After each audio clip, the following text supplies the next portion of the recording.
Hello बच्चों, previous video में हम लोग बात कर रहे थे बच्चों ऑक्सीडेशन स्टेट्स और ऑक्सीडेशन स्टेट निकालने के मेथड्स। ऑक्सीडाइजिंग एजेंट्स क्या होते हैं ना, हमने देखा था कि ऑक्सीडाइजिंग एजेंट जो क्या करते हैं, इलेक्ट्रॉन को गेन करते हैं, ठीक है, जिनके ऑक्सीडेशन स्टेट डिक्रीज होता है उसे हम लोग क्या बोलते हैं, ऑक्सीडाइजिंग एजेंट। ऑक्सीडाइजिंग एजेंट कैसे पहचानना है आपको, सीधी सी बात है कि आप देखना है कि मैक्सिमम नंबर ऑफ क्या होना चाहिए, ऑक्सीजन होना चाहिए, या फिर जो सेंट्रल एटम है, ठीक है ना, उसका ऑक्सीडेशन स्टेट काफ़ी ज़्यादा होना चाहिए, तो वो क्या होगा, ऑक्सीडाइजिंग एजेंट होगा। रिड्यूसिंग एजेंट जो काफ़ी लो ऑक्सीडेशन स्टेट में हो, जो काफ़ी इलेक्ट्रोपॉजिटिव हो, ठीक है ना, तो जैसे हमने देखा था सल्फाइड आयन है या सल्फाइट आयन है, SO3 हो या H2 हो या H2S हो या Ne2S हो या फेरस है, ठीक है ना, या ऑक्जेलेट है, हमने बताया था। ये बच्चों बहुत ही इम्पॉर्टेंट है, हमें ये पहचानना चाहिए। उसके बाद हमने बताया था बच्चों कुछ ऐसे सब्सटेंस होते हैं जो ऑक्सीडाइजिंग भी होते हैं और रिड्यूसिंग भी होते हैं, जैसे कि HNO2 नाइट्रस एसिड जो है वो ऑक्सीडाइजिंग भी होगा और रिड्यूसिंग भी। क्यों ऐसा होगा, क्योंकि वो इंटरमीडिएट ऑक्सीडेशन स्टेट में है, वो अपनी मैक्सिमम ऑक्सीडेशन स्टेट से कम है और मिनिमम से क्या है, ज़्यादा है। तो मैक्सिमम और मिनिमम ऑक्सीडेशन स्टेट हम बात कर चुके हैं। क्या होता है मैक्सिमम ऑक्सीडेशन स्टेट, जो उसके वैलेंस शेल में टोटल इलेक्ट्रॉन होते हैं उसे हम वो उतना ही वो मैक्सिमम इलेक्ट्रॉन लूज कर सकता है, ठीक है बच्चों। तो वो क्या होगा, वो उसका मैक्सिमम ऑक्सीडेशन स्टेट होगा। मिनिमम ऑक्सीडेशन स्टेट क्या होगा कि उसको इलेक्ट्रॉन कितना चाहिए ऑक्टेट को पूरा करने के लिए, तो that will be it's minimum oxidation state, ठीक है। दूसरी बात, अब हम लोग बात करेंगे बाकी जो बच्चों रूल्स हमने बताए हैं, ठीक है ना, वो आप देख लेंगे, NCERT वगैरह है, आप उसको पढ़ लेंगे, या फिर जो हमने बताया है वो सफिशिएंट है। आप वो रूल्स को ध्यान रखेंगे कि फ्लोरीन की ऑक्सीडेशन स्टेट हमेशा -1 होती है, कंबाइंड स्टेट में अगर खुद से कंबाइंड होगा तो 0 रहेगा, तो एलिमेंटल स्टेट में क्या होगा बच्चों, 0। अब हम लोग बात करेंगे बच्चों टाइप्स ऑफ रेडॉक्स रिएक्शन। तो रेडॉक्स रिएक्शन बच्चों जो होता है दो प्रकार का होता है। एक होता है इंटरमॉलिक्यूलर, ठीक है, इंटरमॉलिक्यूलर, और दूसरा होता है इंट्रामॉलिक्यूलर। तो इंटरमॉलिक्यूलर का मतलब क्या होगा कि दो अलग अलग ऑक्सीडाइजिंग एजेंट होगा, मतलब ऑक्सीडाइजिंग एजेंट और रिड्यूसिंग एजेंट दो अलग अलग मॉलिक्यूल होंगे, ठीक है ना। तो ऑक्सीडाइजिंग एजेंट जो होगा और जो रिड्यूसिंग एजेंट होगा ये क्या होंगे, ये सेपरेट यूनिट होंगे, ठीक है। तो इसको हम लोग बोलेंगे बच्चों intermolecular redox reaction. For example जैसे कि आपने लिखा है MnO4- ये ऑक्सीडाइजिंग एजेंट है, Fe+2 ये रिड्यूसिंग एजेंट है, +H+ ये मान लेते हैं एसिडिक मीडियम में होता है, ठीक है, +Mn+2 प्लस वाटर। तो ये बच्चों ये एक रेडॉक्स रिएक्शन है। यहाँ पे आप देख सकते हो कि ये +7 में है, ठीक है ना, और यहाँ पे ये +2 में है। तो इसकी ऑक्सीडेशन स्टेट में क्या हो रहा है बच्चों, डिक्रीमेंट हो रहा है, ठीक है ना, 5 इलेक्ट्रॉन इसका गेन हो रहा है।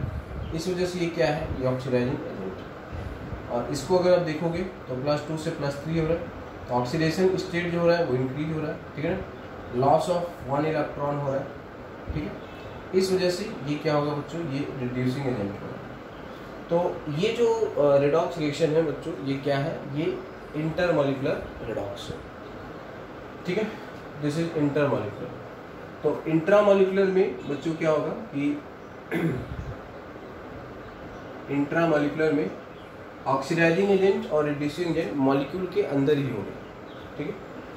तो कि oxidizing agent and reducing agent, ठीक है ना, are present in same unit, present in same unit या मॉलिक्यूल आप कह लें या स्पीसीज कह लें, ठीक है। तो उसको हम लोग क्या बोलते हैं बच्चों, इंट्रा मॉलिक्यूलर, ठीक है।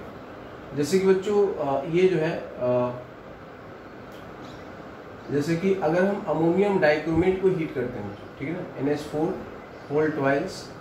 Cr2O7, तो अगर हम इसको हीट करते हैं तो यहाँ पे Cr2O3 बनता है, ठीक है ना, प्लस N2 बनता है, प्लस या N2O बनेगा पहली बार, ठीक है, प्लस क्या आएगा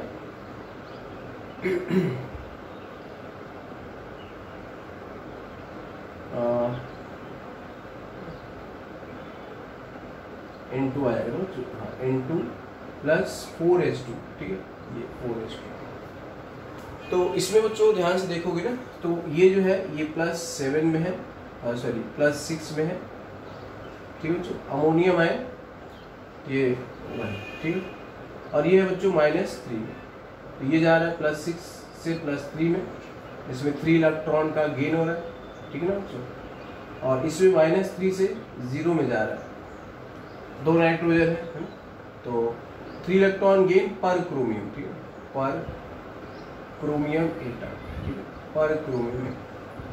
और यहाँ पे क्या हो रहा है, -3 से 0, तो यहाँ पे 3 इलेक्ट्रॉन क्या हो रहा है, लॉस हो रहा है पर नाइट्रोजन, क्योंकि इसमें 2 नाइट्रोजन है इसलिए लॉस जो होगा 6 का होगा, ठीक है बच्चों। तो ये है इंट्रामॉलिक्यूलर। अच्छा, इसी में एक स्पेशल केस होता है, जैसे यहाँ पे 2 अलग अलग थे बच्चों, जैसे ऐसा भी मिलेगा Cl2 + OH- goes to Cl- plus ClO3-। तो ये जो इंट्रामॉलिक्यूलर बच्चों, इसमें ऑक्सीडाइजिंग यूनिट अलग है, रिड्यूसिंग यूनिट अलग है, वो सेम यूनिट के अंदर है ना। ऑक्सीडाइजिंग स्पीसीज अलग है, रिड्यूसिंग स्पीसीज अलग है, but they are present in same unit, same molecule, ठीक है। और इस केस में बच्चों देखोगे तो सेम एलिमेंट ऑक्सीडाइज भी हो रहा है और रिड्यूस भी हो रहा है, ठीक है। तो ये जा रहा है 0 से किसमें, -1 में, एंड +5। तो ऐसे रिएक्शन को बच्चों हम लोग क्या बोलते हैं, डिसप्रोपोर्शनेशन, ठीक है ना। ऐसे रिएक्शन क्या बोलते हैं, डिसप्रोपोर्शनेशन, डिसप्रोपोर्शनेशन रिएक्शन, ठीक है। तो ये क्या है बच्चों, when same element is oxidized as well as reduced, ठीक है ना। क्या होता है, when same element is oxidized as well as reduced, तो ऐसी रिएक्शन को हम लोग क्या बोलते हैं बच्चों, डिसप्रोपोर्शनेशन रिएक्शन, ठीक है। ये क्या है, डिसप्रोपोर्शनेशन रिएक्शन। तो यहाँ पे क्लोरीन का ऑक्सीडेशन भी हो रहा और रिडक्शन। अच्छा, डिसप्रोपोर्शनेशन का उल्टा अगर मान लो हम ऐसे लिखते हैं Cl- plus ClO3- goes to Cl2 plus OH-, तो उसका नाम होता है कम प्रोपोर्शनेशन रिएक्शन। तो reverse of disproportionation is called comproportionation, ठीक है।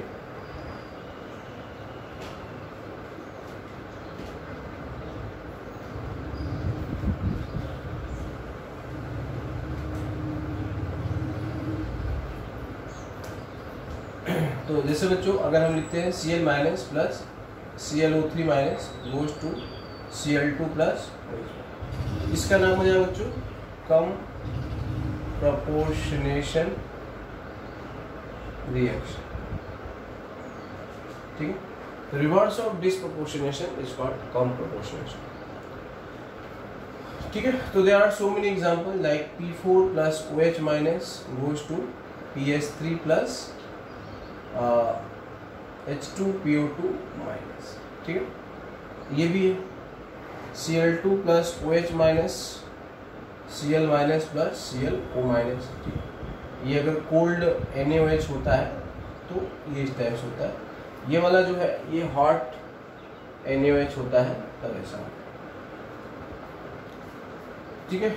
और भी है जैसे फॉर्मल्डिहाइड होता है, इसको भी OH- के साथ करते हैं, यहाँ भी HCO- plus CH3OH। ये भी बच्चों क्या है, डिसप्रोपोर्शनेशन रिएक्शन। इस रिएक्शन का एक नाम है केनिजारो रिएक्शन, ठीक है। तो when same element is oxidized as well as reduced, those type of reactions are known as disproportionation reaction, ठीक है।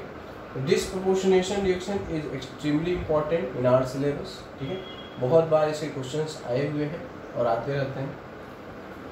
तो 2 प्रकार के रिडॉक्स होते हैं बच्चों, एक होता है इंटरमॉलिक्यूलर और दूसरा क्या होता है, इंट्रामॉलिक्यूलर, ठीक है। इंटरमॉलिक्यूलर में क्या होता है कि 2 अलग अलग ऑक्सीडाइजिंग एजेंट होगा और रिड्यूसिंग एजेंट होगा, 2 अलग अलग मॉलिक्यूलर यूनिट्स होंगे या आयनिक यूनिट हो सकते हैं। इंट्रामॉलिक्यूलर में क्या होता है कि एक ही मॉलिक्यूल के अंदर ही ऑक्सीडाइजिंग और रिड्यूसिंग दोनों हो सकता है, ठीक है। यहाँ पे नाइट्रोजन जो है रिड्यूसिंग है, क्रोमियम जो है वो ऑक्सीडाइजिंग। ठीक है, जब सेम एलिमेंट ही, सेम एटम ही ऑक्सीडाइज भी होता है और रिड्यूस भी होता है, उसका नाम क्या होता है बच्चों? Disproportionation reaction. डिस्प्रोपोर्शनेशन का जो उल्टा होता है उसका नाम क्या है? कम प्रोपोर्शनेशन रिएक्शन। ठीक है, कम प्रोपोर्शनेशन रिएक्शन। तो अभी बच्चों हम लोग सीखेंगे balancing of redox reaction. Redox reaction की बैलेंसिंग कैसे करते हैं, ठीक है, ये भी काफ़ी इम्पॉर्टेंट है, ये एग्जाम्स में आता रहता है। कोफिशिएंट जो है वो आपसे पूछा जाता है। तो इसके कुछ रूल्स होते हैं बच्चों। कोई भी जो रेडॉक्स रिएक्शन होता है उसमें आप आइडेंटिफाई कर लोगे, है ना, कि कौन ऑक्सीडाइजिंग और कौन रिड्यूसिंग।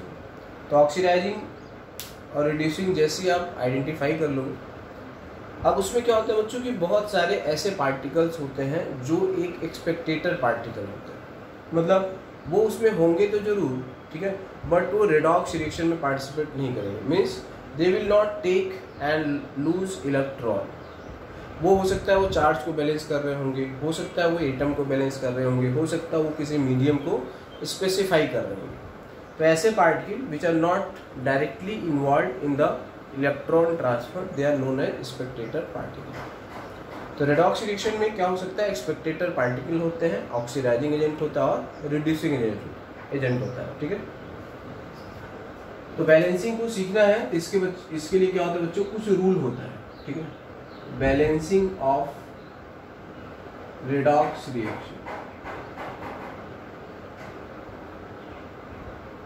ठीक है, तो जो रेडॉक्स होता है बच्चों, रेडॉक्स रिएक्शन में जो कंपोनेंट होते हैं वो कौन कौन होते हैं? एक होगा इसके अंदर oxidizing agent plus reducing agent plus spectator particle, spectator particle. ठीक है, स्पेक्टेटर पार्टिकल, ठीक है ना। स्पेक्टेटर पार्टिकल क्या होते हैं? विच,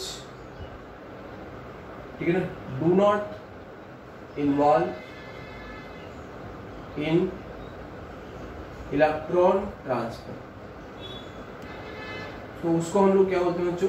स्पेक्टेटर पार्टिकल, जो इलेक्ट्रॉन ट्रांसफर में इन्वॉल्व नहीं होंगे। ठीक है ना, means oxidation state of Spectator particle क्या रहेगा बच्चों? स्पेक्टेटर पार्टिकल क्या रहेगा? अनचेंज रहेगा। ठीक, अब देखो बच्चों स्पेक्टेटर पार्टिकल कौन होंगे बताओ? एस ब्लॉक का जो एटम होगा वो स्पेक्टेटर पार्टिकल होगा, है ना, जैसे सोडियम, पोटेशियम, लिथियम, क्योंकि इनकी ऑक्सीडेशन स्टेट रिजिड फिक्स है, ये चेंज नहीं होगा। इसके अलावा कौन होगा? जैसे वाटर हो सकता है ना, वाटर एक स्पेक्टेटर पार्टिकल है, वो एक सॉल्वेंट है। ठीक है, और क्या हो सकता है? और जैसे कि H+ हो सकता है, वो एक मीडियम है, या OH- हो सकता है। ठीक है, तो स्पेक्टेटर पार्टिकल में कौन कौन यूजुअली मिलते हैं वो मैं आपको बता दे रहा हूँ। जिसका ऑक्सीडेशन स्टेट चेंज नहीं होता है वो आप समझ लोगे वो सारे के सारे स्पेक्टेटर पार्टिकल हैं। ठीक है बच्चों, तो जैसे कि जो भी S ब्लॉक है, ठीक है ना, लिथियम, पोटेशियम, सोडियम, ठीक है ना, रुबिडियम, सीजियम, ये सब जो होंगे, ठीक है ना, Ca2+, Ba2+, Sr2+, अगर ऐसे होंगे तो वो स्पेक्टेटर पार्टिकल होंगे। ठीक है बच्चों, और जैसे कि वाटर हो सकता है, ठीक है ना, या H+ हो सकता है, या OH- हो सकता है, ये भी क्या होंगे बच्चों? Spectator particle. ठीक है, तो वाटर एक मीडियम है, H+ क्या है? एसिडिक मीडियम है, OH- क्या है? Basic medium. कई बार H+ की जगह हम HCl ले सकते हैं, HNO3 ले सकते हैं, H2SO4 ले सकते हैं। ठीक है, HCl ले सकते हैं। OH- की जगह हम लोग NaOH, KOH, BaOH whole twice, ना, SrOH होल ट्वाइस, CSOH कोई भी हम बेस दे सकते हैं। ठीक है बच्चों, तो ऐसी चीज़ें जिनका ऑक्सीडेशन स्टेट चेंज नहीं होता है, they are known as spectator particle. हम रेडॉक्स में इनकी बैलेंसिंग बिल्कुल बाद में करते हैं। हम तो इनको रेडॉक्स का हिस्सा ही नहीं मानते।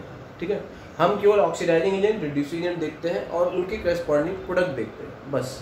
जनरली हमारा इसी से हमारा मेन इंटरेस्ट होता है, क्योंकि वही इस रिएक्शन के लिए क्या है? रिस्पॉन्सिबल है। ठीक है ना। जैसे मान लो कि क्रिकेट मैच होता है, तो क्रिकेट मैच में जो प्लेयर्स हैं, ठीक है ना, वही मेन हमारे लिए क्या है, पॉइंट ऑफ इंटरेस्ट, ठीक है।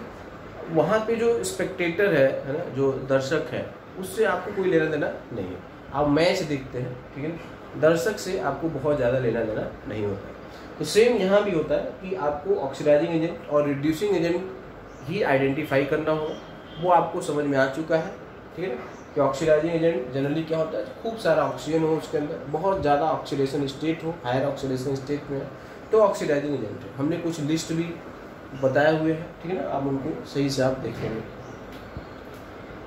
तो अब इसकी बैलेंसिंग का जो स्टेप होता है बच्चों, है ना, बहुत लोगों के अपने अपने स्टेप होते हैं, ठीक है। तो मैं एक ऐसा स्टेप बताने जा रहा हूँ, एक ऐसा तरीका जिससे क्या होगा कि जो क्वेश्चन होंगे वो आपका कहीं से भी बन जाएगा, ठीक है। तो आपको अगर मेरे रूल्स को अगर फॉलो करना है तो आपको स्ट्रिक्टली हर एक रूल को फॉलो करना होगा। आप किसी 2 मेथड को, या आपने किसी टीचर से पहले पढ़ा हुआ है, ठीक है, तो आप उसी को आप फॉलो करें, ठीक है। अगर आप मेरे को फॉलो करते हैं तो 100% फॉलो करना पड़ेगा, तभी आपको फ़ायदा होगा। कभी भी आप 2 मेथड 2 रूल्स को मिक्स नहीं करेंगे, इस बात का ध्यान रखेंगे, ठीक है। तो बच्चों, बैलेंसिंग के कुछ रूल्स होते हैं। तो सबसे पहले हमें क्या करना होता है कि ऑक्सीडेशन स्टेट डिसाइड कर लेंगे, ठीक है। तो ऑक्सीडेशन स्टेट आप सबका डिसाइड कर लेते हैं, आपको पता है कि इनका चेंज नहीं होता है, जिनका चेंज होता है उनको हम निकाल लेंगे एक्स मान कर। उसके बाद आप इस रिएक्शन को 2 हिस्सों में डिवाइड कर लेते हैं, एक होगा ऑक्सीडेशन हाफ और दूसरा होगा रिडक्शन हाफ। ये जो मैं मेथड बता रहा हूँ बच्चों, ये क्या है, आयन इलेक्ट्रॉन मेथड है, ठीक है। ये क्या है, आयन इलेक्ट्रॉन मेथड। एक ऑक्सीडेशन रिडक्शन मेथड होता है, दोनों सेम ही है, थोड़ा बहुत अंतर होता है, बट आपको ऐसा कोई सब्जेक्टिव क्वेश्चन तो आएगा नहीं कि आयन से करो कि ऑक्सीडेशन रिडक्शन से करो। आपको अल्टीमेटली रिएक्शन बैलेंस फॉर्म में चाहिए, ठीक है। तो मैं एक ऐसा तरीका बता रहा हूँ कि जो हर जगह अप्लीकेबल है। कई बार oxidation reduction method is not applicable for disproportionation, वहाँ पे उसमें बहुत सारे कॉम्प्लिकेशन आ जाती है। तो बेटर है कि आप आयन इलेक्ट्रॉन मेथड, ठीक है ना, ही यूज करें, जिससे कि आप किसी भी प्रकार का, चाहे वो इंट्रामॉलिक्यूलर हो, इंटरमॉलिक्यूलर हो, डिस्प्रोपोर्शनेशन हो, एवरी टाइप ऑफ रिएक्शंस में आप उसका क्या कर सकते हैं, इस्तेमाल कर सकते हैं। तो रूल नंबर 1 है बच्चों कि आपको क्या करना होगा, ऑक्सीडेशन स्टेट डिसाइड करना होता है, ठीक है। उसके बाद हम रिएक्शन को 2 पार्ट में ब्रेक कर लेते हैं। अच्छा, हम स्पेक्टेटर पार्टिकल को आइडेंटिफाई कर सकते हैं कि वाटर है, कोई एसिड है। अच्छा, कुछ एसिड होते हैं जो कई बार एसिड और ऑक्सीडाइजिंग एजेंट भी हो सकते हैं। कुछ एसिड ऐसे होते हैं जो एसिड के साथ साथ रिड्यूसिंग एजेंट भी हो सकते हैं, वो मैं आपको बता दे रहा हूँ, ठीक है ना। जैसे कि HCl है, ठीक है ना, HCl, HBr और HI। तो ये ऐसे एसिड है जो कि एसिड प्लस क्या हो सकते हैं, ये रिड्यूसिंग एजेंट हो सकते हैं। मैं ये नहीं कर रहा हूँ कि होंगे ही, बट ये हो सकते हैं, ये ध्यान रखिए, ठीक है। उसी तरह जैसे HNO3 है, ठीक है, कॉन्सेंट्रेटेड H2SO4 है। तो ये क्या हो सकते हैं, ये एसिड के अलावा और क्या हो सकते हैं, ये ऑक्सीडाइजिंग एजेंट हो सकते हैं, ठीक है ना, हो सकते हैं। तो sometimes they can also participate in redox reaction, some acids are, ठीक है ना, can also participate in redox reaction. ये बहुत बहुत इंपॉर्टेंट बात है, ठीक है ना। तो ये ध्यान रखना है, ये बहुत बहुत इंपॉर्टेंट है। जैसे HNO3 है, H2SO4 है, तो they can act as acid as well as they can act as oxidising agent, ठीक है। अब जैसे डाइल्यूट H2SO4 होता है, ठीक है, तो ये सिर्फ और सिर्फ क्या होता है, डाइल्यूट H2SO4 सिर्फ एसिड होगा, सिर्फ एसिड होगा। या अगर H3PO4 है तो ये क्या होगा, ये सिर्फ एसिड होगा, मतलब ये रिडॉक्स में पार्टिसिपेट नहीं करेगा, ठीक है।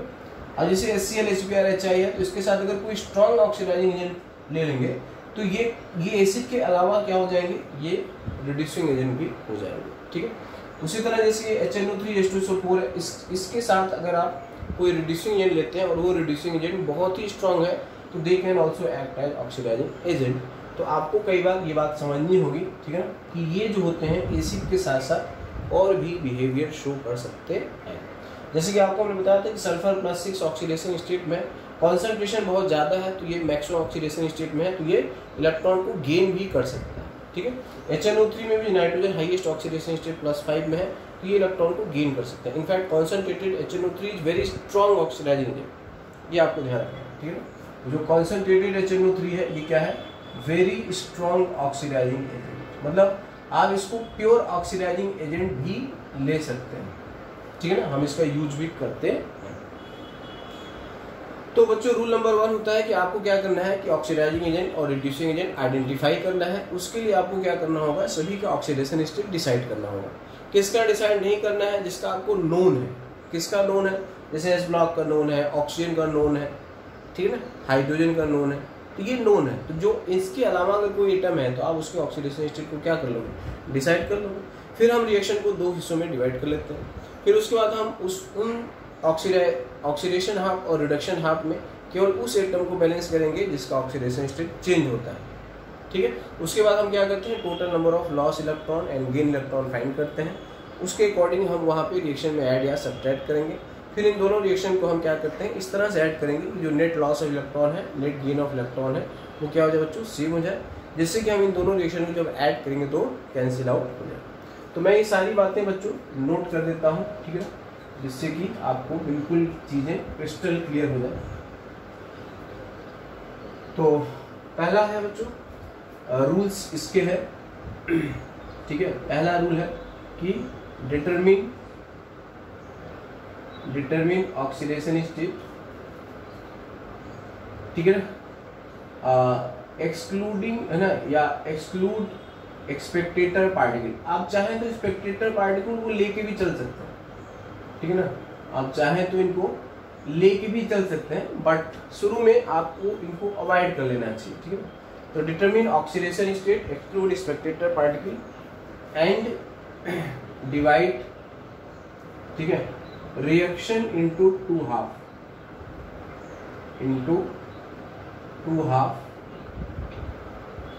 Oxidation half and reduction half, ठीक है बच्चों। कि आप क्या करेंगे, ऑक्सीडेशन स्टेट डिसाइड करेंगे, स्पेक्टेटर पार्टिकल को आप हटा सकते हैं, जो भी आलतू फालतू चीजें जैसे KCl वगैरह है, K2SO4 वगैरह है ना, ऐसी चीजों कुछ आपको मिल सकती है ना, वाटर है, OH माइनस है, H+, इनको आप हटा लीजिए, इनको बाद में हम लेके आएंगे। शुरू में केवल हमें देखना होगा जिनके बीच में मैच हो रहा है, किसके बीच में हो रहा है, ऑक्सीडाइजिंग एजेंट, रिड्यूसिंग एजेंट और उनके जो करेस्पॉन्डिंग प्रोडक्ट है उनके बीच का मैच, ठीक है। उसके बाद क्या करना है बच्चों कि बैलेंस ओनली दोज एटम, है ना, ये बहुत ही क्रूशियल स्टेप है बच्चों। Balance only those atom in each half reaction, ठीक है, ईच हाफ रिएक्शन, ठीक है, which are undergoing change in oxidation state,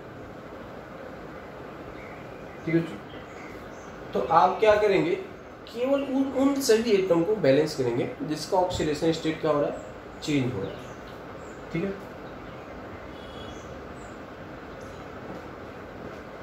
उसके बाद जो है बच्चों कि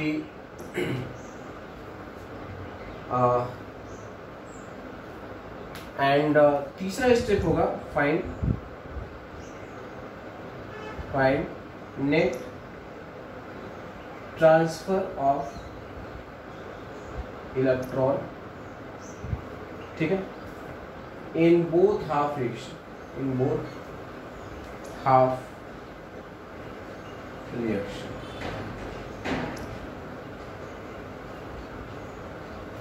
ठीक है, by considering all atom,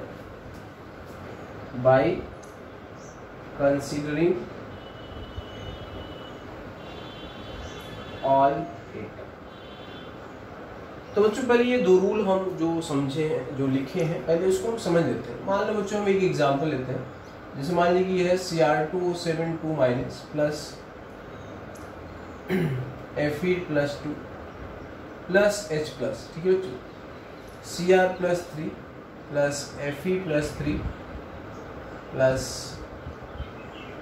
H2, ये एक इक्वेशन है बच्चों,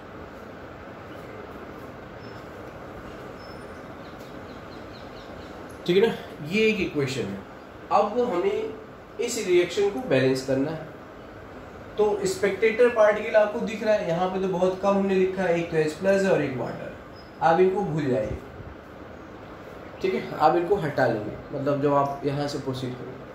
पहला है डिटरमिन ऑक्सीडेशन स्टेट, इसका निकाल लोगे, है ना, 2x + 7 2 - 2 = -2। ये किस में आ जाएगा बच्चों? +6 में आ जाएगा। यहाँ पे ये दिख ही रहा है, ये +3 में है। ये किस में बच्चों? +3 में। ये किस में है? +2 में। तो हमने ऑक्सीडेशन स्टेट निकाल लिया। ये जो क्रोमियम है +6 से +3 में चेंज हो रहा है, और ये जो आयरन है +2 से किस में आ रहा है? +3 में चेंज हो रहा है। तो हमने क्या कहा कि determine oxidation state, exclude Spectator particle, divide reaction into 2 half, oxidation and reduction half, ठीक है। तो अब इसमें क्या करोगे कि इसको हम डिवाइड कर लेते हैं, ठीक है ना। तो Cr2O7 2- goes to Cr+3। दूसरा जो रूल है क्या है, पहले अच्छा, अब ये है Fe+2 goes to Fe+, ठीक। तो ये दो इक्वेशन आ गए, हमने H+ और वाटर को छोड़ दिया, बाद में हम उसको ले आएंगे, वो और भी रूल हैं उनको लाने के लिए, ठीक है ना। तो अभी आप केवल ऑक्सीडाइजिंग एजेंट, उसका करस्पॉन्डिंग प्रोडक्ट, और रिड्यूसिंग एजेंट, उसका करस्पॉन्डिंग प्रोडक्ट, ठीक है। तो इसमें ये वाला जो है ये ऑक्सीडाइजिंग एजेंट है, इसलिए ये रिडक्शन हाफ है। ये रिड्यूसिंग एजेंट है, ये ऑक्सीडेशन हाफ है। दिख रहा है, लॉस ऑफ इलेक्ट्रॉन। अब हमने अगला जो कहा है बच्चों, balance only those atom in each half reaction which are undergoing, क्या बोला? which are undergoing change in oxidation state। यहाँ बच्चों देखो 7 ऑक्सीजन है, ठीक है, क्या इसका ऑक्सीडेशन स्टेट चेंज हो रहा है? यहाँ पे लिखा नहीं है। तो बच्चों ऑक्सीजन का ऑक्सीडेशन स्टेट तब तक चेंज नहीं मानेंगे जब तक वहाँ पे O2 ना हो, या H2O2 ना हो, या O3 ना हो, ठीक है ना। ऑक्सीजन का ऑक्सीडेशन स्टेट तभी हम चेंज मानेंगे जब रिएक्शन में O2 O3, ठीक है ना, या H2O2, अगर ये तीनों नहीं है, ठीक है, तो हम मान लेंगे कि ऑक्सीजन क्या है? ऑक्साइड फॉर्म में, -2 फॉर्म में, ठीक है ना। तो इफ ये क्या है बच्चों? If these are absent, these are, ठीक है ना, these 3 are absent, तो हम क्या मानेंगे? This implies oxidation state of oxygen is unchanged, ठीक है। हम ये मान लेंगे कि ऑक्सीजन की जो ऑक्सीडेशन स्टेट है वो चेंज नहीं हो रही। चेंज के लिए तभी सोचोगे जब वहाँ पे ओजोन होगा, या O2 होगा, या H2O2 होगा, या सुपर ऑक्साइड होगा, है ना, तभी हम सोचेंगे, ठीक है ना। KO2 भी है तभी आप सोचोगे, या Na2O2 है, ठीक है, तभी आप सोचोगे। अगर ऐसा कुछ रिएक्शन में शुरू में बेसिक में नहीं दिया है तो आपको वो सोचने की जरूरत नहीं, मतलब ऑक्सीजन की ऑक्सीडेशन स्टेट चेंज नहीं हो रही है, तो अभी हमें ऑक्सीजन को बैलेंस करने की फिक्र नहीं करनी, ठीक है। तो ध्यान से देखो बच्चों, तो हमने क्या कहा कि balance only those atom in each half reaction which are undergoing change in oxidation state. तो आप देख सकते हैं कि क्रोमियम जो है यहाँ पे +6 से +3 में आ रहा है। क्या क्रोमियम के एटम दोनों साइड में इक्वल है? नहीं, यहाँ पे क्रोमियम का 2 एटम है और यहाँ पे क्रोमियम का 1 एटम, इसलिए हम क्या कर लेंगे बच्चों, इसको हम बैलेंस कर लेंगे, ठीक है। अच्छा, इसमें क्या है कि आयरन का 1 है, इधर भी 1 है, ये ऑलरेडी बैलेंस्ड है, तो जो ऑलरेडी इक्वल है हमें उसमें कुछ चेंज लाने की जरूरत नहीं है। तो हमें इसको क्या करना होगा बच्चों? बैलेंस करना होगा, ठीक है ना। जिसका चेंज हो रहा है, यहाँ पे 2 Cr है और यहाँ पे 1 Cr है, तो हमें यहाँ पे बैलेंस करना है, ठीक है। तो अब जो हमारा रिएक्शन होगा बच्चों, अब मैं इसको लिखूंगा Cr2O7 2- goes to, ठीक है, 2 Cr+। तो मान लेते हैं कि ये इक्वेशन नंबर 1 हो गया और ये इक्वेशन नंबर 2 हो गया। अब जो थर्ड स्टेप है बच्चों, find net transfer of electron in both half reaction by considering all atom. क्या मतलब इसका? बाय कंसीडरिंग ऑल एटम मतलब यहाँ हम देखो बच्चों +6 से +3, तो कितने का चेंज हुआ? बोलो 3 इलेक्ट्रॉन, इसलिए इसमें कितने का आएगा? 3 आएगा। बोलो क्या ऐसा होगा? क्या ऐसा नहीं होगा। हमने क्या लिखा है? Find net transfer electron in both half reaction by considering all atom. How many chromium are there? 2 chromium, एक क्रोमियम +6 से +3, 2 क्रोमियम दोनों +6 से +3। जैसे एक आदमी है ना 3 लड्डू खाता है तो 2 आदमी 6 खाएंगे, सिंपल सी बात है। वही बच्चों ध्यान रखना है। हम गलती क्या कर लेंगे, +6 से +3 3 इलेक्ट्रॉन कर लेंगे, that will be your mistake. तो हमें हमारी हैबिट क्या होना चाहिए, जितने एटम है सबका इकट्ठे लिखो। 2 क्रोमियम का यहाँ पर कितना है बच्चों, +12, ये समझ में आया क्यों, क्योंकि एक क्रोमियम का +6 है तो 2 क्रोमियम का प्लस, यहाँ पे 2 क्रोमियम कितना होगा, +6 होगा। How change, change is 6। तो यहाँ पे 1 आयरन है तो आप 1 आयरन की भी लिखने की प्रैक्टिस करो, +2 है। यहाँ पे 1 आयरन की कितनी बच्चों, +3। एक ही एटम है तो एक एटम लिखो, 2 एटम है तो 2 लिखो, ठीक है। तो इसमें कितने का चेंज हुआ बच्चों, इसमें चेंज हुआ 6 इलेक्ट्रॉन। और इसमें कितने का चेंज हो रहा है बच्चों, इसमें चेंज हो रहा है सिर्फ 1 इलेक्ट्रॉन का, ठीक है। यही इसमें मोस्ट इंपॉर्टेंट है। आप वीडियो को रिपीट करके आप देख लीजिए जो मैं बोला हूँ ध्यान से, बस उसी कर रहे हैं। इकट्ठे लिखना है बच्चों, 2 एटम है तो 2 का एक साथ ऑक्सीडेशन स्टेट, 2 क्रोमियम का +12 होगा, 2 क्रोमियम का +6 होगा, ठीक है। अब मैं इधर सीरीज कर रहा हूँ। तो अब जो थर्ड स्टेप है बच्चों, फोर्थ स्टेप, कि अब क्या करना है, इन दोनों इक्वेशन को इस तरह से ऐड करना है जिससे कि इलेक्ट्रॉन कैंसिल आउट हो जाए। तो जैसे यहाँ पे दिख रहा है कि ये ऑक्सीडाइजिंग एजेंट ये गेन कर रहा है, लूज कर रहा है, तो लॉस और गेन सेम होना चाहिए ना। अब सिंपल है, गिव एंड टेक बराबर होना चाहिए। तो ये इलेक्ट्रॉन गेन कर रहा है, ये लूज कर रहा है, तो बैलेंस कैसे हुआ, ये तो 6 गेन कर रहा है और ये 1, ये बैलेंस नहीं हुआ ना। बैलेंस करने का मतलब दोनों में गेन और लॉस क्या होना चाहिए, सेम होना चाहिए। Transfer electron must be same. कैसे सेम हुआ, ये 6 है, यहाँ पे 1 है, यहाँ पे एक आदमी 1 इलेक्ट्रॉन, तो इसके लिए 6 आदमी इसके चाहिए, 6 लोग अगर आ जाए हो जाए। अगला जो है बच्चों स्टेप नंबर 4, जो फोर्थ स्टेप है, ठीक है, कि add these two half reaction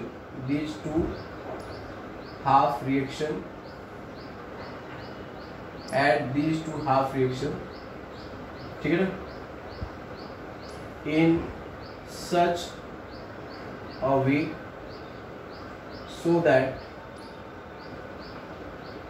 transfer of electron become same। तो इसके लिए आपको क्या करना होगा, मल्टीप्लाइंग बाय सुटेबल नंबर, ठीक है बच्चों। तो अगला है कि ये जो फर्स्ट और सेकेंड, पहला हमने डिवीजन किया, दूसरा हमने उस एटम को बैलेंस किया, ठीक है ना, जिसका चेंज इन ऑक्सीडेशन स्टेट हो रहा था। तीसरा क्या काम था, हमने नेट लॉस और गेन ऑफ इलेक्ट्रॉन देखना है। इकट्ठे 2 एटम है, 2 का एक साथ लिखेंगे। और भी एग्जाम्पल देख लो बच्चों, जैसे मान लो हमने लिखा इधर होता है S4O6 2- और इधर मान लेते हैं S2O3 2-। तो यहाँ पे जैसे निकालोगे तो ये 2.5 आएगा, इसको निकालोगे तो +2 आएगा। अब देखो इधर 4 है, इधर 2 है, तो रिएक्टेंट के अकॉर्डिंग प्रोडक्ट को पहले आप बैलेंस कर लो। हमने क्या बोला, माइंड द वर्ड, मैंने क्या बोला, रिएक्टेंट के अकॉर्डिंग प्रोडक्ट को बैलेंस करो, ठीक है बच्चों। जैसे आप मार्केट में किसी शॉप पे जाते हैं तो रिएक्टेंट के अकॉर्डिंग, मतलब आप रिएक्टेंट आप जितना पैसा दोगे उतनी ही रुपए का कोई सामान खरीद के लाओगे। तो ये डिसाइड करेगा इधर कितना होगा, ये डिसाइड नहीं करेगा दुकानदार, नहीं कहेगा मेरा पूरा दुकान खरीद के ले जाओ, ठीक है। तो अकॉर्डिंग टू रिएक्टेंट प्रोडक्ट में एटम को आप बैलेंस करेंगे, बस यही चीज़ आप हमेशा याद रखोगे। तो यहाँ पे कितने सल्फर है बच्चों, 4 है, तो 4 सल्फर का कितना होगा, प्लस कितना आएगा, 4 से मल्टीप्लाई करो 10 आ जाएगा। तो यहाँ भी कितने होगा, 4 का ही होगा। एटम कंजर्व, बैलेंस का मतलब ही क्या है, एटम कंजर्व होनी चाहिए, इलेक्ट्रॉन कंजर्व होना चाहिए, चार्ज कंजर्व होना चाहिए, सब कुछ कंजर्व है तो बैलेंस। तो 4s यहाँ पे कितना आएगा, +8 आ जाएगा। कितने का चेंज हुआ बच्चों, मतलब 2 इलेक्ट्रॉन। यहाँ पे ट्रांसफर कितना है, 2। बस यही गलती आप करेंगे, तो अगर आप ये एक बार इस चीज़ को समझ गए, ठीक है ना, तब कोई प्रॉब्लम नहीं आएगी। क्लियर। जैसे बच्चों हमने लिखा AS2S3 और एग्जाम्पल ले लो, ठीक है। यहाँ पे ASO4 3 minus plus SO4 2 minus. पहला काम क्या होगा बच्चों, एटम को बैलेंस करना, ठीक है। यहाँ पे 2 आर्सेनिक है तो 2 लिखोगे, 3 सल्फर है तो यहाँ पे 3 लिखोगे। पहला काम है एटम को बैलेंस करना। इंडिविजुअल है ये -2 है, ये +3 है, ठीक है। यहाँ पर ये +5 में है, निकाल लोगे, ये +6 में।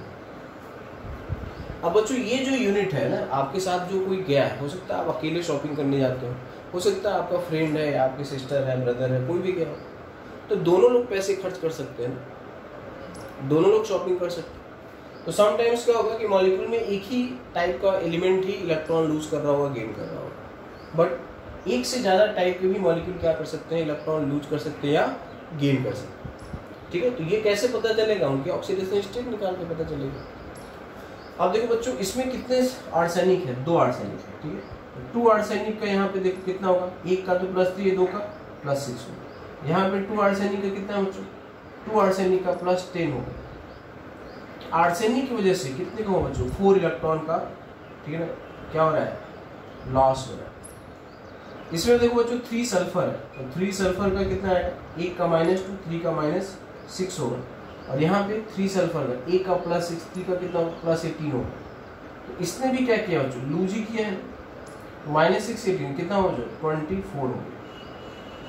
तो एक ही फैमिली के लोग गए यहाँ से, ठीक है ना। कुछ लोगों ने जो है 4000 की शॉपिंग की, कुछ लोगों ने 24000 की शॉपिंग की। तो टोटल क्या होगा बच्चों, टोटल हो गया 28,000 की शॉपिंग। सेम यहाँ भी कि इस यूनिट ने 4 इलेक्ट्रॉन आर्सेनिक ने लूज किया, 3 और सल्फर ने 24 इलेक्ट्रॉन लूज किया, नेट लॉस कितने का हुआ, 28 का, ठीक है बच्चों। तो यही इसका क्या होगा, ट्रांसफर ऑफ इलेक्ट्रॉन। और बाद में हम इसी को बोलते हैं बच्चों एन फैक्टर। तो अगर आपको बैलेंसिंग आती है तो एन फैक्टर भी रेडॉक्स का बहुत आसानी से आप निकाल सकते हैं। तो दिस इज़ वेरी इंपॉर्टेंट बच्चों, ये बेसिक है, ठीक है ना, ये आपको मालूम होना चाहिए, ठीक है। तो I hope you got it, ठीक है बच्चों। तो पहले हमने बताया था कि रिएक्शन को 2 हिस्सों में डिवाइड करना है, ठीक है ना, ऑक्सीडेशन हाफ, रिडक्शन हाफ। जो स्पेक्टेटर पार्टिकल आप उनको लीव कर सकते हैं, छोड़ सकते हैं, ठीक है। उसके बाद क्या करते हैं, उन्हीं एटम को हम बैलेंस करेंगे जिनका ऑक्सीडेशन स्टेट चेंज हो रहा है। वो हमने कर लिया, यहाँ पे 2 क्रोमीन था, इधर 1 था, 2 से मल्टीप्लाई कर लिया। उसके बाद हम ऑक्सीडेशन स्टेट इकट्ठे लिखेंगे बच्चों, मैं यहाँ पे लिख दे रहा हूँ, ठीक है ना। ऑक्सीडेशन स्टेट क्या करना चाहिए, ये इकट्ठे लिखना चाहिए, इकट्ठे लिखो, इकट्ठे चेक करो। ये यही आप जो है बच्चों क्या करते हो, गलती करते हैं, इसलिए मैं इसको थोड़ा सा डिफरेंट तरीके से बताने की कोशिश कर रहा हूँ हिंदी में लिखते कि ऑक्सीडेशन स्टेट इकट्ठे चेक करो। 2 है तो 2 का लिखो, 1 है तो 1 का लिखो, 3 है तो 3 का लिखो, तब आप इस गलती को क्या कर जाओगे, अवॉइड कर जाओगे, और यही आपका बिगेस्ट मिस्टेक होने का चांस होता है, ठीक है। तो चलो now come to this point, हमने क्या क्या कर लिया है। तो इसमें 6 इलेक्ट्रॉन का है और इसमें 1 इलेक्ट्रॉन का है, ठीक है बच्चों। मैं इसको हटा रहा हूँ, आई होप आप समझ गए होंगे। तो अब हमने लिखा है कि at these 2 half reaction in such a way, ठीक है, at these 2 half reaction in such a way so that transfer of electron become same. तो multiply by suitable factor.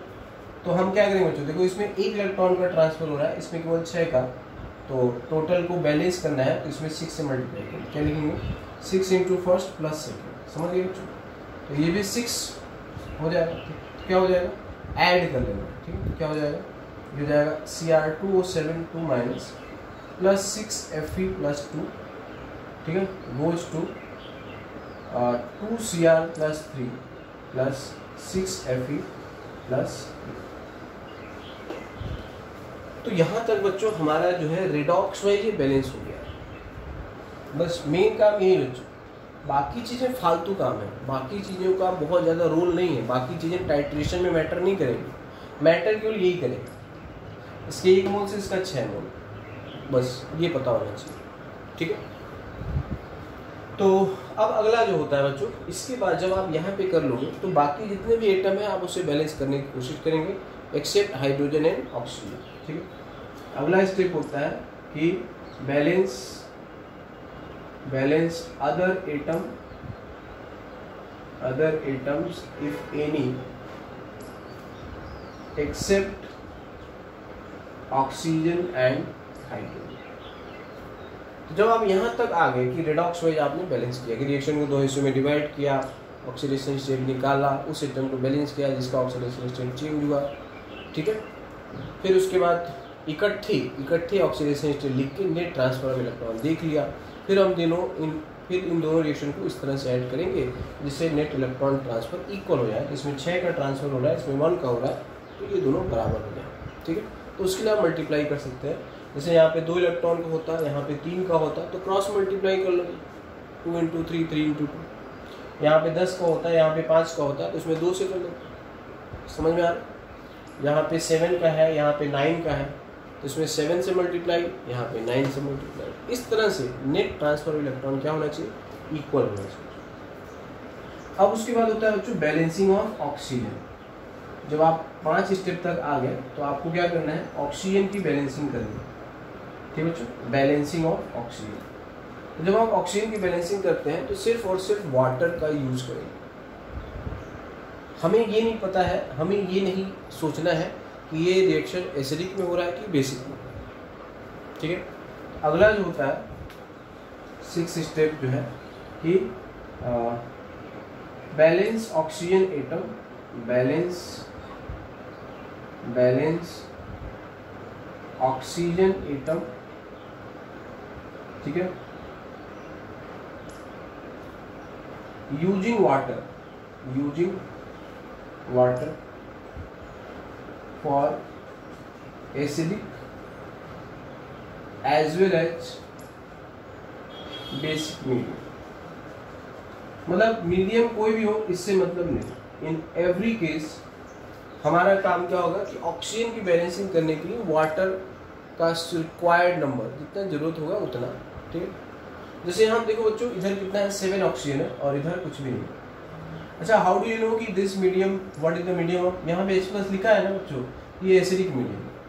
Sometimes आपको H+ या OH- लिखेगा नहीं और वो एग्जामिनर बोलेगा कि this reaction is happening in acidic medium या this reaction is going on in basic medium, ठीक है। तो अगर लिखा है तब तो ठीक है, नहीं लिखा है तो आप कैसे आइडेंटिफाई करोगे?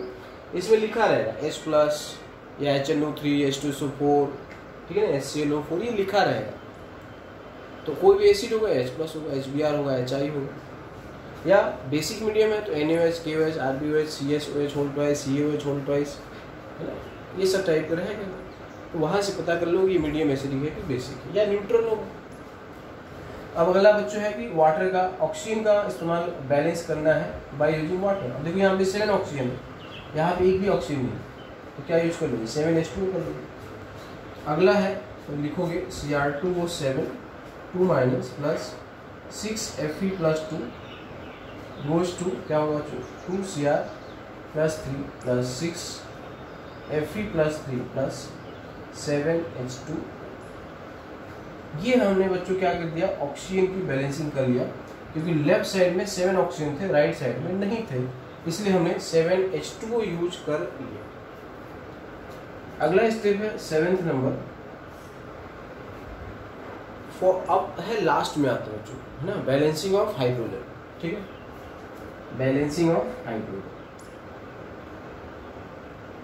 Balancing of hydrogen. हाइड्रोजन की बैलेंसिंग के लिए बच्चों एक तो पहला होता है ए, अगर मीडियम एसिडिक है, एसिडिक मीडियम अगर है तो use simply H+, use suitable number of H+,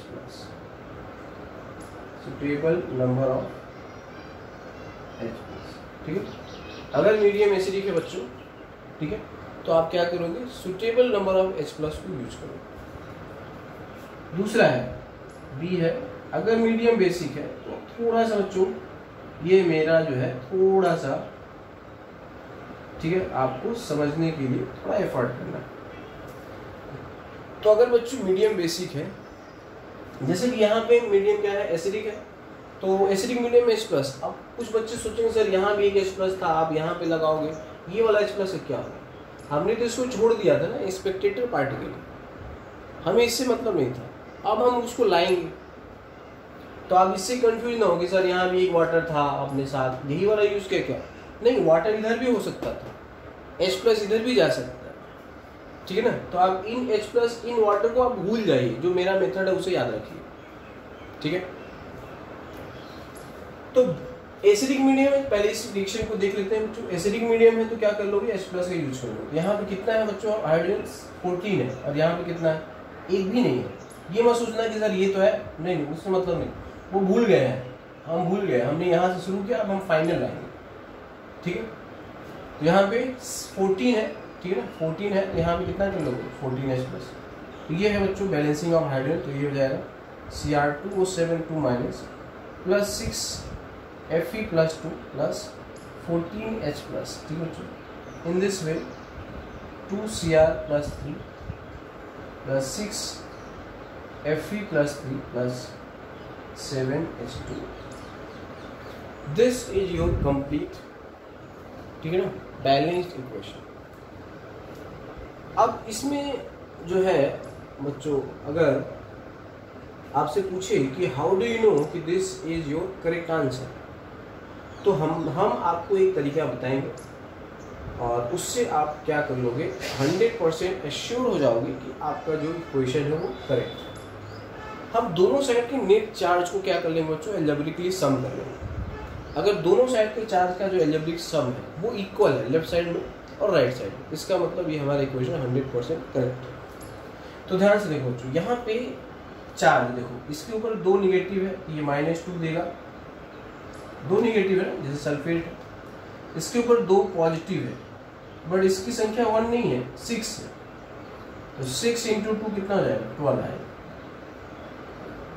फिर यहाँ पे देखो 14 प्लस 14, एक यूनिट है 14, ठीक है। तो ये कितना हो गया बच्चों, इसको ऐड कर लो, है ना। ये क्या आएगा, इधर आएगा +24, इतना unit of positive charge left side में आ गया, +24 ऐड करना है बच्चों, है ना। इसका इस यूनिट पे -2 था, इस पे 6 × 2 = 12 था, इस पे 14 × 1 = 14, ये टोटल चार्ज है। तो इसको आप करेंगे तो +24 है। राइट का देखो फिर RHS में कितना चार्ज आ रहा है, राइट में देखो 2 × 3 = 6 प्लस 6 आया, प्लस 6 × 3 = ठीक है, प्लस 6 × 3 20 और 18 आ गया। इनका एल्जेब्रिक सम करो कितना आएगा, +24। RHS में भी नेट चार्ज का सम +24 आया, लेफ्ट साइड में भी उतरा है। इसका मतलब ये हमारा क्या है बच्चों, परफेक्ट है ना, ये 100% हमारा क्या है, करेक्ट आंसर है। अब हमको कोई भी डरने की जरूरत नहीं, ठीक है। तब आपका एक कॉन्फिडेंस बन जाएगा कि जो हमने किया है वो क्या है, सही किया। ठीक बच्चों, तो ये था कि हाउ टू बैलेंस इक्वेशन, ठीक है। अब जैसे मान लो इसी क्वेश्चन में कहता कि सर आप इसी क्वेश्चन को क्या करो, बेसिक मीडियम में यूज करो, बैलेंस करो। तो देखो बच्चों, एसिडिक यहाँ तक तो कोई चेंज नहीं है, ठीक है ना। तो 7th का जो बी पार्ट है, अगर मीडियम बेसिक है तो वहां पर हम क्या करते हैं कि वाटर और, ठीक है ना, OH- का, ठीक है ना, हम एक साथ इस्तेमाल करें, ठीक है।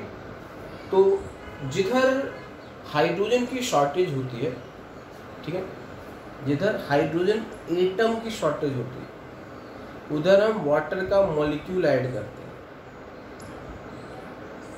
जिधर एक हाइड्रोजन एटम की शॉर्टेज है तो एक H2 यूज करेंगे, 2 हाइड्रोजन एटम की शॉर्टेज है तो 2 H2 ऐड करेंगे, 3 हाइड्रोजन एटम का शॉर्टेज है तो 3 H2 ऐड करेंगे, ठीक है बच्चों।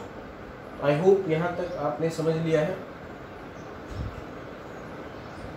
तो उसका पहले हम रूल कंप्लीट कर लेते हैं, फिर मैं आपको बेसिक वाला एक एग्जांपल आपको क्लियर कर दूंगा।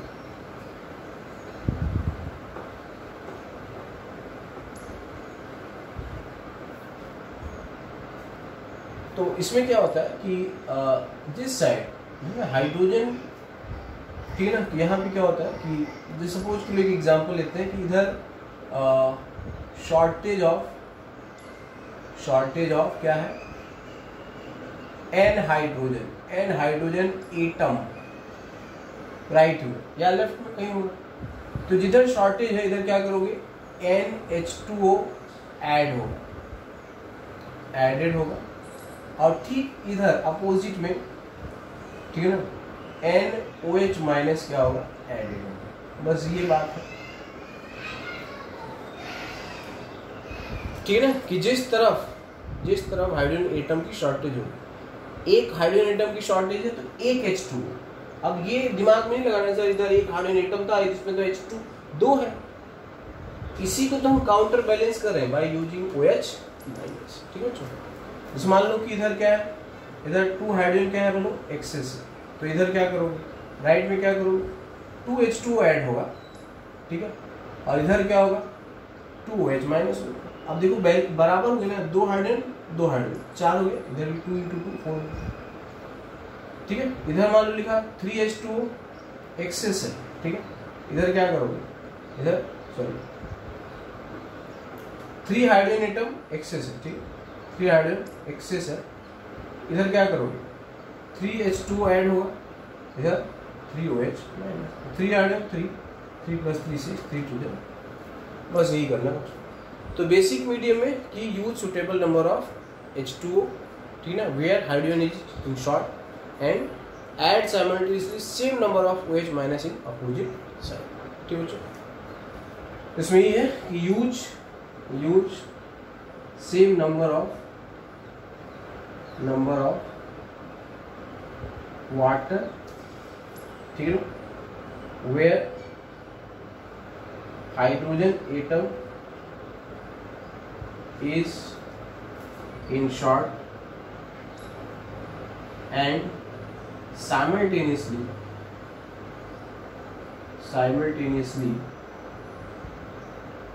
ठीक है ना, at same number of OH minus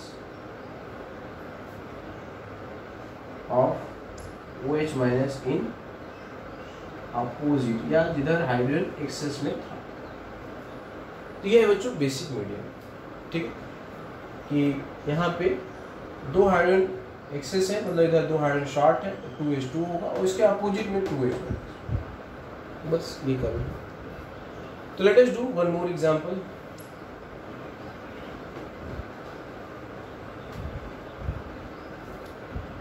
तो जैसे बच्चों हम लेते हैं एग्जांपल ये डिस्प्रोपोर्शनेशन का, जैसे ये Cl2 + OH minus goes to Cl minus + ClO3 minus. पहला काम क्या है बच्चों, ऑक्सीडेशन स्टेट डिसाइड करना, 0 है -1 है, ये प्लस x + 3 × -2 -1, क्लियर, यहाँ तक आप कर ले जाओगे। अब देखो यहाँ पे जब ये 0 में है तो सेम एटम का ऑक्सीडेशन भी हो रहा है, रिडक्शन भी, तो 2 हिस्सों में आप डिवाइड कर लोगे, Cl2 goes to Cl minus and Cl2 goes to ClO3 minus. अब उसके बाद हमने आपसे बताया था बच्चों कि balance only those atom which are undergoing change in oxidation state. यहाँ पे 2 क्लोरीन एटम है, यहाँ पे 1 है, इसमें 2 से मल्टीप्लाई होगा, यहाँ पे 2 है, यहाँ भी 1 है, 2 से। पहला काम तो ये करोगे, ये डिवाइड करोगे, अब उस एटम को बैलेंस करोगे जिसका ऑक्सीडेशन स्टेट चेंज हो रहा है।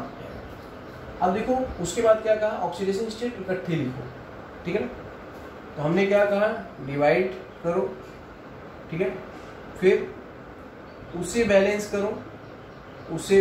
करो जिसका ऑक्सीडेशन स्टेट, या सिर्फ उससे बैलेंस करो, ठीक है, जिसका ऑक्सीडेशन स्टेट क्या हो रहा है, चेंज हो रहा है, जिसका ऑक्सीडेशन स्टेट चेंज, ये बताया हमने।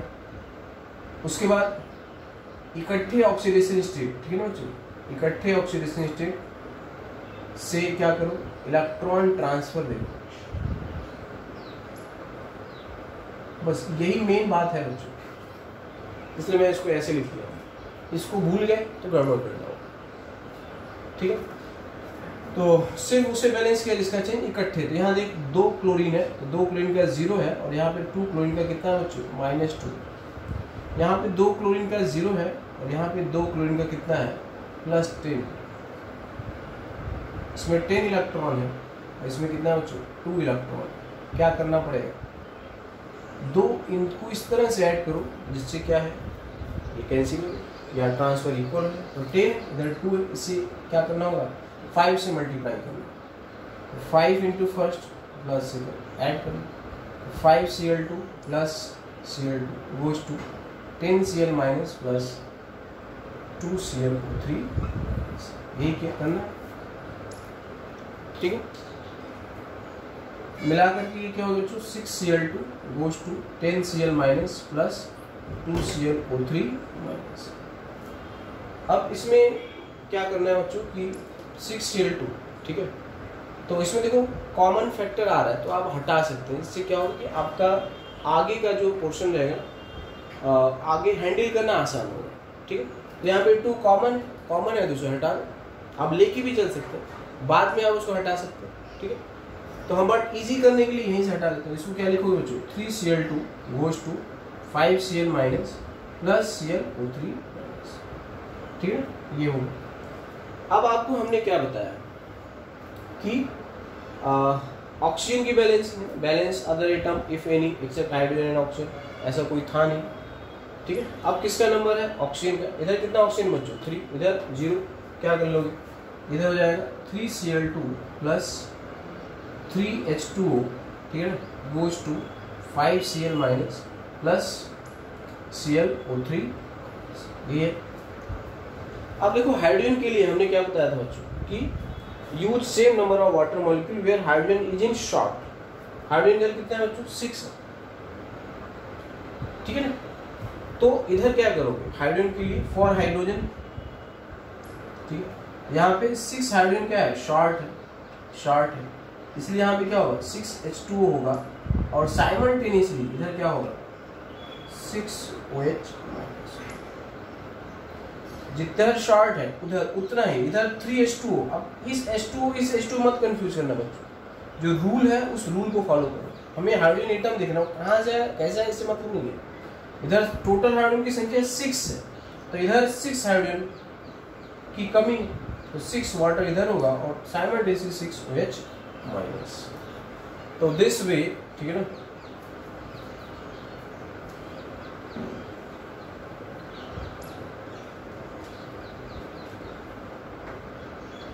तो यहाँ पे बच्चों क्या हो जाएगा 3Cl2 प्लस 3H2O, ठीक है,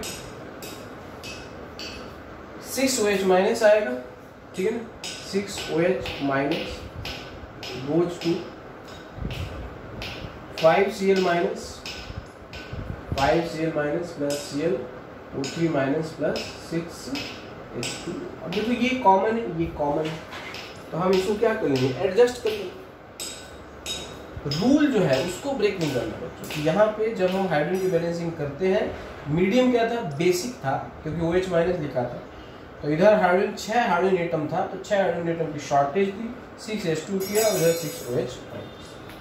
अब देखो बच्चों 3H2 और 6H2 है ना, बैलेंस कर लो, काउंटर बैलेंस तो क्या हो जाएगा 3Cl2 plus 6OH minus goes to 5Cl minus plus Cl3 minus plus 3H2। आप दूसरे मेथड से भी इसे इक्वेशन ऑब्टेन कर सकते हैं। मेरा मेथड जो है मैं उसको स्टिक करता हूँ।